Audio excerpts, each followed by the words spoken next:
Hello friends, എല്ലാവർക്കും അടുത്ത റെസിപ്പിയിലേക്ക് സ്വാഗതം. ഇന്നൊരു ചട്നിയുടെ റെസിപ്പിയാണ്.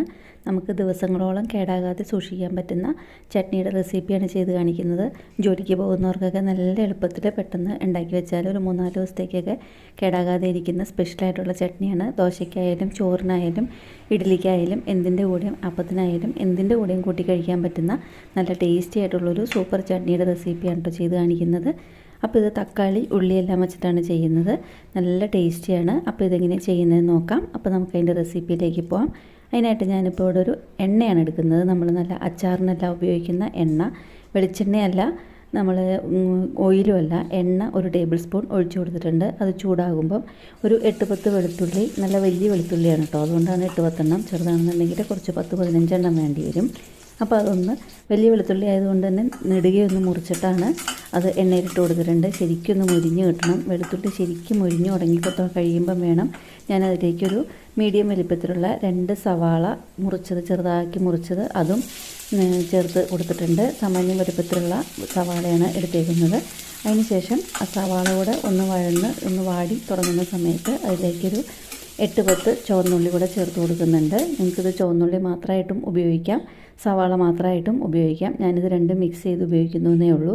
8-10 ചെറിയ ഉള്ളി കൂടെ നന്നാക്കി വൃത്തിയാക്കി എടുത്തിട്ട് കഴുകി വൃത്തിയാക്കി എടുത്തിട്ട് അതുകൂടെ ചേർത്ത് കൊടുത്തിട്ടുണ്ട്. അപ്പോൾ ഈ സവാളയും ചെറിയ ഉള്ളിയും ശരിക്കും ഒന്ന് വെളുത്തുള്ളിയുടെ കൂടെ ഒന്ന് വാടി കിട്ടണം. വെളുത്തുള്ളി ആദ്യം തന്നെ ശരിക്കും മുരിച്ചെടുക്കണം കേട്ടോ. വെളുത്തുള്ളി നല്ലപോലെ മൊരിഞ്ഞിട്ടില്ല എന്നുണ്ടെങ്കിൽ അതിന് ചെറുതായിട്ടൊരു കയ്പ്പ് രസം ഉണ്ടാവും. അതുകൊണ്ടാണ് നമ്മൾ വെളുത്തുള്ളി ആദ്യം എണ്ണയിലിട്ടിട്ടൊന്ന് മൊരിയിച്ചെടുക്കുന്നത്. അതിന് ശേഷമാണ് ബാക്കിയുള്ള സാധനങ്ങൾ ചേർത്ത് കൊടുക്കുന്നത്. ഇനിയിപ്പോൾ അതുപോലെ തന്നെ അതിൻ്റെ കൂടെ ഒരു സാമാന്യം വലുപ്പത്തിലുള്ള 2 തക്കാളി കൂടെ ചേർത്ത് കൊടുത്തിട്ടുണ്ട്.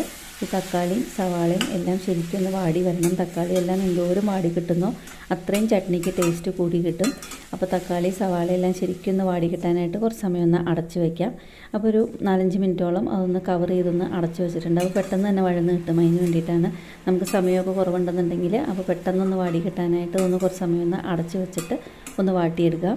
ഇതിപ്പോൾ കുറച്ചും കൂടെ ഒന്ന് വാടി കിട്ടാനുണ്ട്. അതുകൊണ്ട് കുറച്ച് സമയം കൂടെ ഒന്ന് അടച്ച് വെച്ചു. മൊത്തം ഒരു 5 മിനിറ്റോളം ഇതൊന്ന് അടച്ച് വെച്ചിട്ടുണ്ട്. അപ്പോൾ ഇത് ശരിക്കും വാടി കിട്ടിയിട്ടുണ്ട്. ഇപ്പോൾ ശരിക്കും നല്ലപോലെ ഇതൊന്ന് വാടി കിട്ടിയിട്ടുണ്ട്.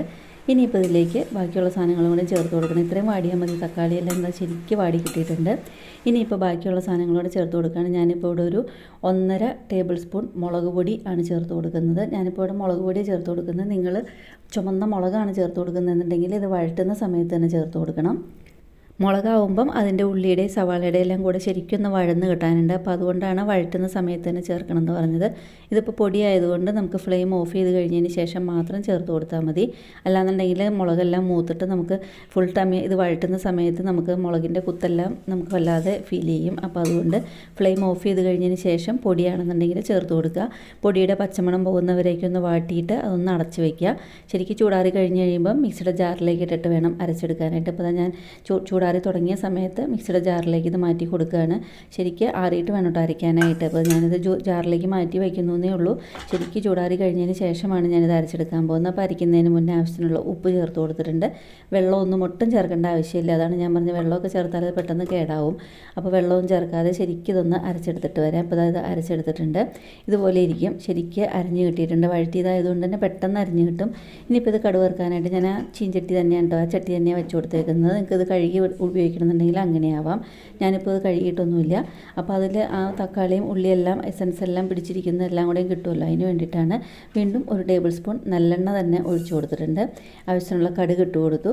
കടുകൊന്ന് ശരിക്കൊന്ന് പൊട്ടി കഴിയുന്നവരേക്ക് നമുക്കൊന്ന് വെയിറ്റ് ചെയ്യാം. കടുക് പൊട്ടി കഴിഞ്ഞ് കഴിയുമ്പം 1 സ്പൂൺ ഉഴുന്നുപരിപ്പ് കൂടെ ചേർത്ത് കൊടുക്കുന്നുണ്ട്. കടുക് പൊട്ടി കഴിഞ്ഞ് കഴിയുമ്പം ഉഴുന്നുപരിപ്പ് ചേർത്ത് കൊടുത്തിട്ട് ഉഴുന്നുപരിപ്പ് ശരിക്കൊന്ന് മൊരിഞ്ഞ് കിട്ടണം. ഉഴുന്നുപരിപ്പ് കൂടെ ഇവിടെ ചേർത്ത് കൊടുത്തിട്ടുണ്ട്. അപ്പോൾ ഉഴുന്നുപരിപ്പ് ശരിക്കൊന്ന് മൊരിഞ്ഞ് കഴിയുമ്പം അതിലേക്ക് ശരിക്കൊന്ന് മൊരിഞ്ഞ് കഴിഞ്ഞ സമയത്ത് നമുക്ക് കുറച്ച് കറിവേപ്പില കൂടെ ചേർത്ത് കൊടുക്കാം. കറിവേപ്പില ചേർത്ത് കൊടുത്ത് കഴിഞ്ഞതിന് ശേഷം അതിലേക്ക് കായംപൊടിയാണ് ചേർത്ത് കൊടുക്കുന്നത്.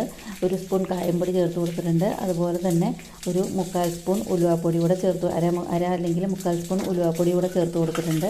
ഈ പൊടികൾ രണ്ടും പച്ചമണം പോയി കഴിഞ്ഞ് കഴിയുമ്പോൾ നമ്മൾ നേരത്തെ അരച്ച് വെച്ചിരിക്കുന്ന ചട്നി അതിലേക്ക് ചേർത്ത് കൊടുക്കണം. തക്കാളി ചട്നി അതിലേക്ക് ചേർത്ത് കൊടുത്ത് കഴിഞ്ഞതിന് ശേഷം അതൊന്ന് വരട്ടിയെടുക്കുക. അത് കൂടുതൽ സമയം വരട്ടുന്തോറും കൂടുതൽ ദിവസം കേടാകാതെ ഇരിക്കും. അതിന് ശേഷം നമുക്ക് ഒരു 1/4 ഗ്ലാസ് വെള്ളം മിക്സിയിൽ ഒഴിച്ചിട്ട് നമ്മൾ ബാക്കി മിക്സിയിലിരിക്കുന്ന ചട്നി പിടിച്ചിരിക്കുന്നത് അതുകൂടെ അതിലേക്കൊന്ന് ചേർത്ത് കൊടുക്കണം. അതുകൂടെ അതിലേക്ക് ഒഴിച്ചു കൊടുത്തു കഴിഞ്ഞതിന് ശേഷം നമുക്കിത് ശരിക്കും ഒന്ന് വെള്ളം വറ്റിച്ചൊന്ന് വരട്ടിയെടുക്കണം കേട്ടോ. അപ്പോൾ ഇത് എന്തോരം സമയം വരട്ടുന്നോ അത്രയ്ക്ക് അതിന് കളറ് നല്ലപോലെ ആയി കിട്ടും. ഇപ്പോൾ ഞാനൊരു 3-5 മിനിറ്റോളം സിമ്മിലിട്ടിട്ട് ഇതിങ്ങനെ ശരിക്കും വരട്ടിയെടുക്കുന്നുണ്ട്. അപ്പോൾ അത് നമുക്ക് എന്തോരം വരട്ടുന്നോ അത്രയും നല്ലപോലെ ടേസ്റ്റും അതുപോലെ തന്നെ നല്ല ഡാർക്ക് റെഡ് കളറും ആയി കിട്ടും. അപ്പോൾ ഇത്രയേ ഉള്ളൂ ചട്നിയുടെ റെസിപ്പി. നല്ല ഈസിയാണ്. അപ്പത്തിനും ചോറിനും ദോശയ്ക്കും എല്ലാം കൂട്ടാനായിട്ട് നല്ല ടേസ്റ്റി ആയിട്ടുള്ള ചട്നിയാണ്. ഞാനിന്നിവിടെ ദോശയാണ് ഉണ്ടാക്കിയത്. അപ്പോൾ അത് നല്ല ടേസ്റ്റി ആയിട്ടുള്ള ടൊമാറ്റോ ചട്നി എല്ലാവർക്കും ഇഷ്ടപ്പെട്ടു എന്ന് കരുതുന്നു. ഇതുപോലെ എല്ലാവരും ഒന്ന് ട്രൈ ചെയ്ത് നോക്കുക. ട്രൈ ചെയ്തതിന് ശേഷം നിങ്ങളുടെ അഭിപ്രായങ്ങൾ കമൻറ്റ് ബോക്സിലൂടെ ഒന്ന് അറിയിക്കുക.